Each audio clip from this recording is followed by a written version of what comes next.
రాష్ట్రం అంతా బాగుండాలా, సుభిక్షంగా ఉండాలని చెప్పేసి గౌరవ ముఖ్యమంత్రి గారు చంద్రబాబు నాయుడు గారు ప్రతి నిమిషం కూడా కృషి చేస్తూ ఉన్నారు. ఈరోజు కూడా పెట్టుబడుల కోసం యూఏఈలో ముఖ్యమంత్రి గారు, ఆస్ట్రేలియాలో లోకేష్ గారు, ధమాకా సర్కార్ లాగా ఏదైతే జరుగుతూ ఉందో కూటమి ప్రభుత్వంలో తండ్రి కొడుకులని మా బాసు ఇద్దరు కూడా ఈ రాష్ట్రం కోసం, పేద ప్రజలకు అభివృద్ధి కోసం, ఇక్కడ ఇన్వెస్టర్స్ని తీసుకురావడం కోసం వాళ్ళ నమ్మకం తీసుకురావడం. ఎందుకంటే 1924లో మీరు చేసిన దౌర్భాగ్యపు పరిపాలన వల్ల అందరూ కూడా వెనక్కి వెళ్ళిపోయినటువంటి పరిస్థితి.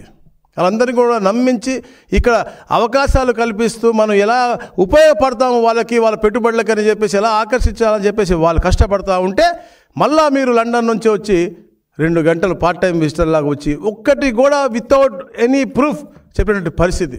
ప్రజలు నవ్వుకుంటూ ఉన్నారు.